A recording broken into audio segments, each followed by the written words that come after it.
What's going on, guys? Aaron from Top Tier Gaming here, and today I want to talk about some of the decks I am most excited for in the upcoming core TCG set Dimension Force. Now, this is a set that's going to be coming out sort of at the end of May, if you are unaware, and it introduces a lot of new archetypes as well as support for older archetypes, and I'm just going to be making a list of sort of the 5 decks that I think would be the most fun to try out, maybe if you're looking for new stuff coming out of DIFO, or you're just sort of bored with the current deck you have and are excited for the new stuff.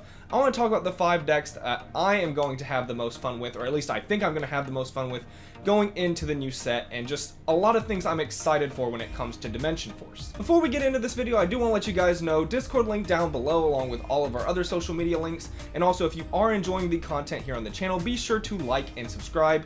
It really helps us in what we do here on the channel. Without further ado, let's get into my number 5. So I do want to mention this is just sort of my top 5. There are actually so many different decks getting support and are getting like good cards out of Dimension Force and new decks as well that I can't list them all, but out of my top 5, number 5 on this list is definitely going to be Predaplant.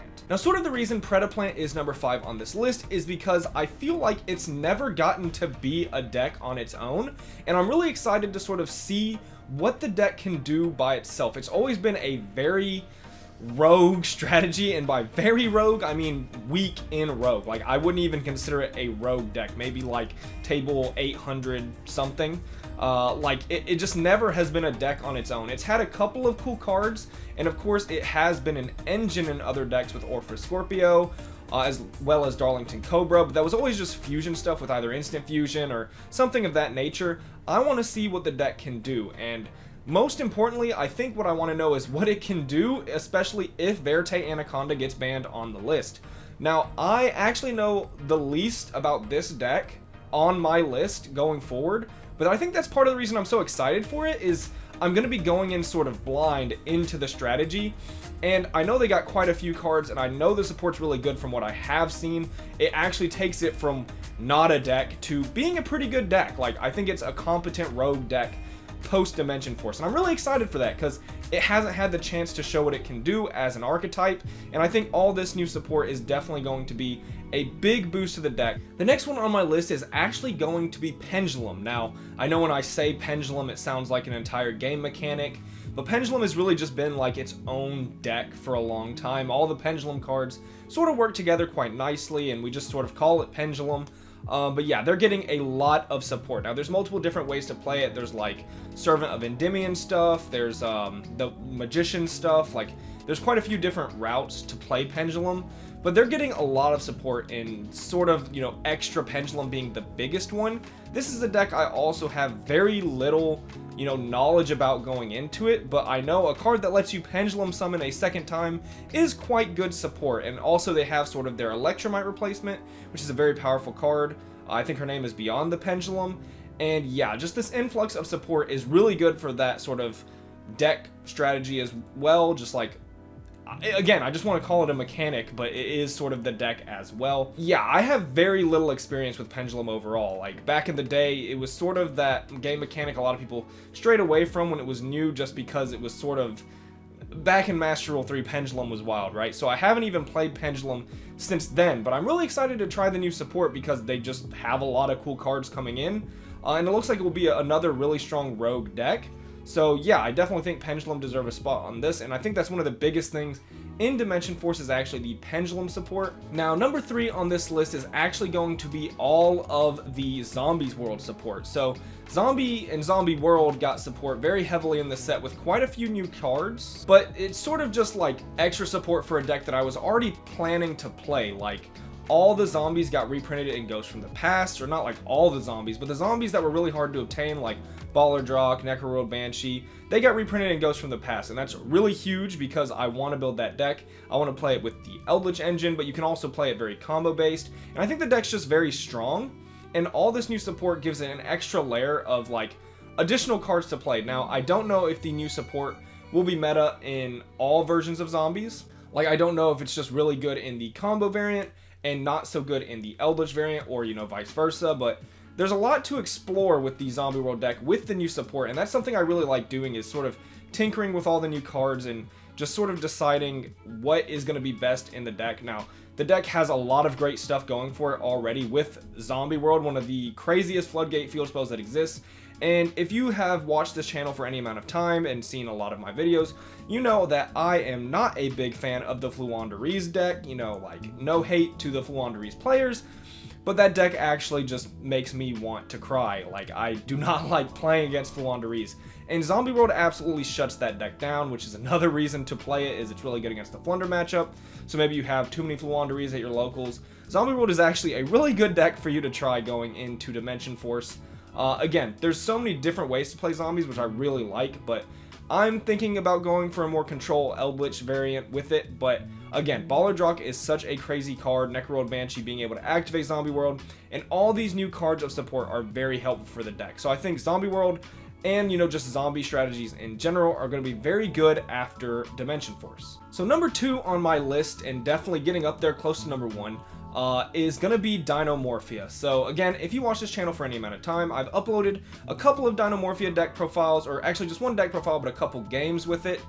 And yeah, it's a deck I really enjoy, and it's one I sort of play sort of off camera. I haven't played it in a while though, because it's really hard for me to want to play a deck when I know it's getting good support in the future, because it feels like I'm just playing like a really nerfed version of the deck and what it's going to be. So I've sort of put Dinomorphia to the side, but I have been waiting for this Dinomorphia support ever since it was revealed. Rexstrom is an absolutely insane card. I mean, it does so much for the deck.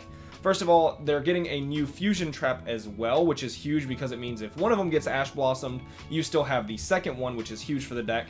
But Rexstrom is just exactly what the deck sort of needed in a boss monster. Like, Kentragina is really good, especially under Skill Drain. She's definitely the better one under Skill Drain, but she was only an interrupt with Brute, and otherwise she just sort of played more into what you already had.